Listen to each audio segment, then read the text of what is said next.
Welcome to the pregame show for Warhammer 40k 8th edition Group 8, which will cover battle reports 55 through 66. 1,500 points of Chaos Demons of Slaanesh versus Dark Angels versus Harlequins versus Orks. We will be using the matched play rules for this group, and therefore all 4 of the armies will be battle-forged. We will also be using Chapter Approved 2018 edition, and with that in mind, the way that this group was going to work is that each of the armies will play all of their opponents twice. So the Chaos Demons of Slaanesh will play the Dark Angels twice, then they will play the Harlequins twice, down the line until each army has played each of the other armies 2 times apiece. Now within each series, all of the armies will be playing the same 2 missions. So the first battle of each series between any of the 2 armies will be the big rulebook Maelstrom of War mission, Cleanse and Capture. And the second mission of each series will always be the new chapter approved Eternal War mission, Narrow the Search. Series 1 will be Chaos Demons of Slaanesh versus Dark Angels. Series 2 will be Harlequins versus Orks. Series 3 will be Chaos Demons of Slaanesh versus Harlequins. Series 4 will be Dark Angels versus Orks. Series 5 will be Chaos Demons of Slaanesh versus Orks. And Series 6 will be Dark Angels versus Harlequins. And that will give us a total of 12 battle reports. Once the group is over, when it comes to determining who achieved first place and who ended up in last, and all of the armies in between, we will first be comparing overall record. Then the first tiebreaker, if 2 armies happen to have the same overall record, it will come down to their head-to-head matchup. So if an army swept another, then they will end up ahead in terms of placement. If they split, then we will go to the second tiebreaker, which will be overall victory points achieved throughout the group, but more specifically, the overall victory point differential. So if over the course of a group, the Dark Angels ended up with a plus 23 victory point differential, and the Harlequins tied them, and they split, but the Harlequins only had a plus 10 victory point differential, then the Dark Angels would achieve a higher placement within the group.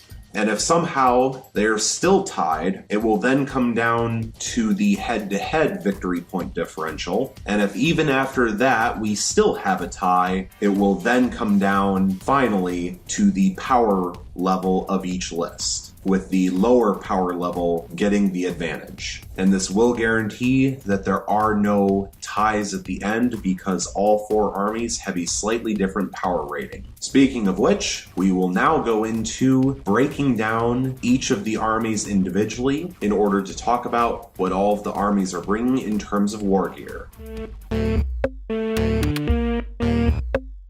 The Chaos Demons of Slaanesh are bringing an Outrider detachment and a Battalion detachment, which will give them a total of 9 command points since they are battle-forged. The Outrider detachment is made up of the Warlord, which is a Herald of Slaanesh, armed with Ravaging Claws. However, it is taking the Hellforged artifact Slothful Claws, which will replace the Ravaging Claws. It knows the psychic powers Smite and Delightful Agonies from the Slaanesh discipline, and it knows the Warlord trait, Savage Hedonist. The Outrider detachment also contains 3 fast attack choices, all of which are exactly the same. Each choice is a squad of 10 Seekers, one of which is a Heartseeker, which is their version of a Sergeant. All of the models are armed with Piercing Claws and Lashing Tongues, and 1 model in each squad is armed with a Demonic Icon, and another model is armed with an Instrument of Chaos. Then for the Battalion detachment, it is led by 3 HQs, all of which are exactly the same, and each HQ choice is a Demon Prince of Slaanesh with wings, armed with 2 sets of Malefic Talons, and they know the psychic powers Smite and Hysterical Frenzy from the Slaanesh discipline, and that is the same for all 3. And then there are also 3 troop choices, all exactly the same. A squad of 10 Demonettes, one of which is an Allurus, which is their version of a Sergeant. All models are armed with Piercing Claws, and 1 model in each squad is armed with a Demonic Icon, and a second model in each squad is armed with an Instrument of Chaos. In total, this Chaos Demon of Slaanesh army is worth 76 power, and it is exactly 1,500 points.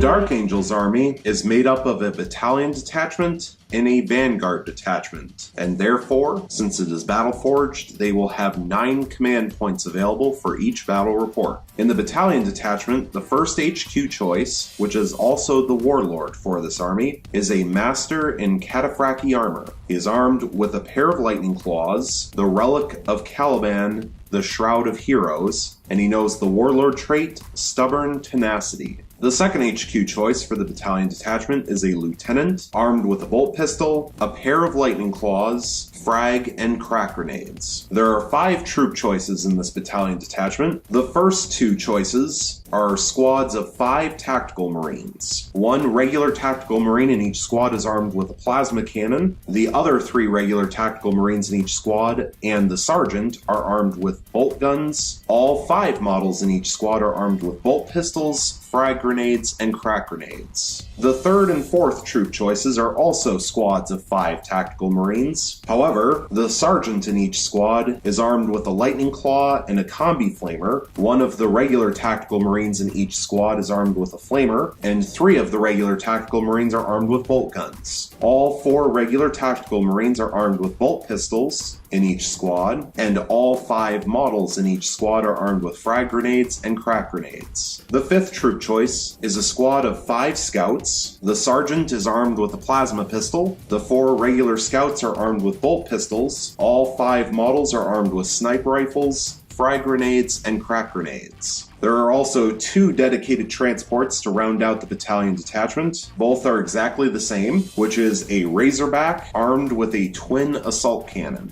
The Vanguard detachment for this Dark Angels army has 2 HQs. Both are exactly the same, which is an Interrogator Chaplain armed with a Combi Flamer, Crozius Arcanum, Power Fist, frag grenades, and crack grenades. And that is the same for both. And then because it is a Vanguard detachment, it has 3 elite choices, all exactly the same, which is a Venerable Dreadnought armed with a Dreadnought combat weapon, Heavy Flamer, and Twin Last Cannon. And that is the same for all 3. In total, this brings the Dark Angels army up to 80 power, and it is 1,499 points total. So 1 point under the limit.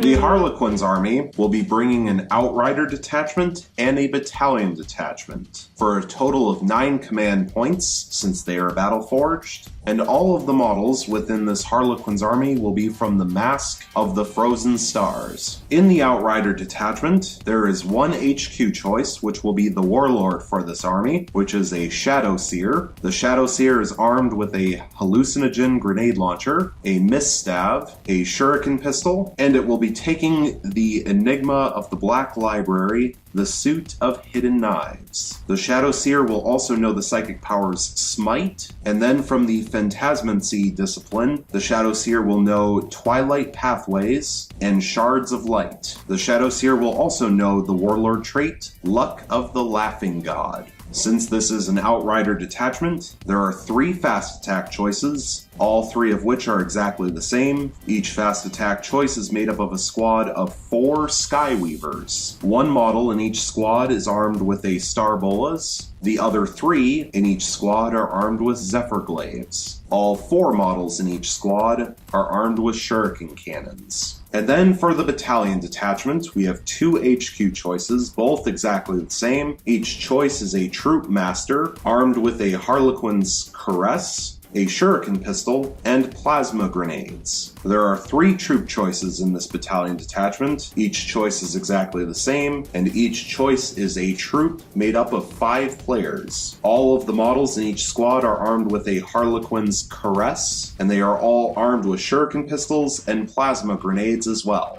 There are 2 elite choices in this battalion detachment, both exactly the same. Each choice is a Death Jester armed with Shrieker Cannon. And finally, there are 3 dedicated transports, all exactly the same. Each dedicated transport is a Star Weaver armed with 2 Shuriken Cannons. In total, this Harlequins army is worth 78 power, and it is exactly 1,500 points.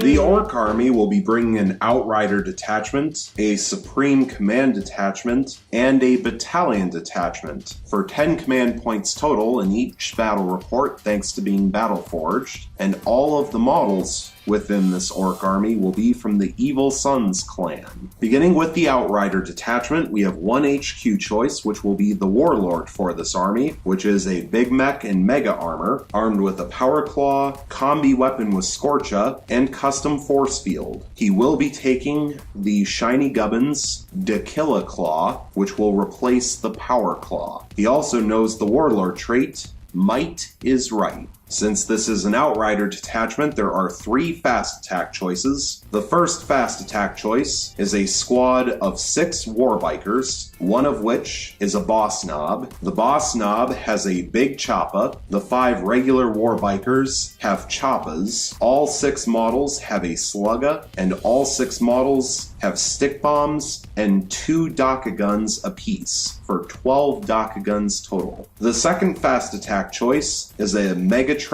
Scrapjet, which is armed with a nose drill, rocket cannon, wing missiles, and 2 twin big shoot'ems. The third fast attack choice is a custom Boosta Blasta, which is armed with a Grot Blasta, a rivet cannon, 4 Burna exhausts, and stick bombs. In the Supreme Command detachment, we have 3 HQ choices, all exactly the same. Each HQ choice is made up of a Deathkilla Wartrike armed with a Killajet, a Snagga Claw, and 3 twin boomsticks. Finally, the Battalion detachment has 2 HQ choices, both of which are exactly the same. Each HQ choice is a Warboss armed with Attack Squig, combi weapon with Scorcha, a Power Claw, 2 Sluggas, and stick bombs. And that is the same for both. We have 3 troop choices, all exactly the same. Each troop choice is a squad of 10 boys, one of which is a Boss Knob.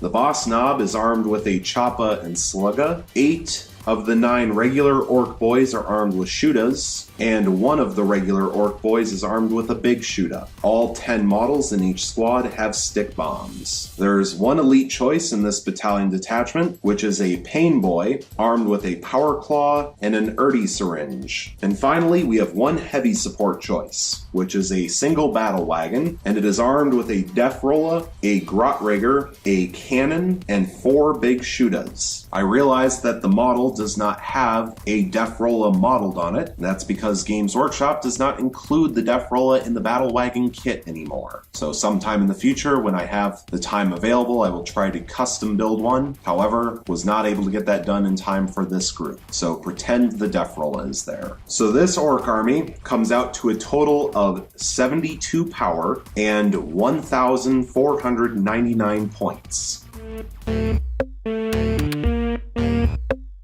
For this group, we will be using the official Warhammer 40k 8th edition Big Rulebook, Chapter Approved 2018 edition, Codex Chaos Daemons, Codex Adeptus Astartes Dark Angels, Codex Harlequins, Codex Orks, Warhammer 40k Rulebook Official Update version 1.3, Warhammer 40k The Big FAQ 2 2018 Revision 1, Warhammer 40k Codex Chaos Daemons Official Update version 1.4, Warhammer 40k Codex Dark Angels Official Update version 1.2, Warhammer 40k Codex Harlequins Official Update version 1.1, and finally Warhammer 40k Codex Orks Official Update version 1.0. For the purpose of continuity and simplicity, we will be using the same rules and armies throughout the entire group, which means any updates, FAQs, and rulebooks that get released after January 2nd, 2019 will not be used in this group. They must have come out on January 2nd or before in order to be used, which means that if a new FAQ comes out in the middle of this group, it will not be utilized. And we will also be using the same armies with the same war gear and warlord traits throughout the entire group. in order to see how they do and how they compare against each other. This means that unfortunately, if one of the armies ends up being a really bad army, and hopefully that's not the case, hopefully they're all well balanced, but if one of the armies ends up being really bad, they will not be able to upgrade in the middle of the group. There is the chance, of course, that because of this, the final results of the group might be known after just the second or third series. But hopefully that's not the case. But I am just warning everyone ahead of time. Because this group has 12 battle reports total, made up of 6 series of 2 games, the plan is to release 2 games a week, most likely on Monday and Friday. However, as the group goes on, there might be complications, which may delay some of the battle reports. Once again, hopefully that won't be the case, but just in case it is, I have now provided a warning for it. And finally, one last thing, specifically about the second mission in each series, the new chapter-approved Eternal War mission, Narrow the Search. I did notice that this mission states that the sudden death rules do not apply to this mission, meaning that even if one army is tabled, they still could actually win because they achieved more victory points than their opponent. Now, the reason I bring this up is because the sudden death rules talk about conceding the game. And so even though this specific mission that we will be playing does not use the sudden death rules, I will still reserve the right to be able to concede a game if I feel that one side has no hope of winning. Now, I will try to wait at least until the third battle round before any concessions happen. However, if one army gets completely blown out of the water, then I feel it would be best to put them out of their misery. This goes the same for if an army gets tabled. If I feel that when an army is tabled, they don't have enough of a lead to actually win the game through however many turns the game may carry on, I will reserve the right to declare a winner on the spot if an army is tabled, because I don't think it would be very interesting to see me push around a bunch of models when one of the armies has already been wiped out. However, it will be determined on a case-by-case basis depending on how each individual battle goes. And I do apologize, I should have mentioned this earlier in the video, but I also need to talk about what happens if a battle report ends in a tie. We talked about what happens if armies end in a tie at the end of the group in terms of record and whatnot, but if a battle report ends in a tie, what we are going to do for this group is let it remain a draw. I know that per the rulebook, technically the army with the lower power rating is supposed to achieve a minor victory, but considering that most of these armies are pretty close in terms of power rating, I don't feel like it's fair for one army to achieve a minor victory simply because they had 2 less power than their opponent. So for the purpose of this group, if a battle report ends in a tie, we will actually keep it a tie. So that's enough rambling from me. Thank you so much for watching. I hope you enjoyed. I hope you're looking forward to the upcoming group, and stay tuned for the next one.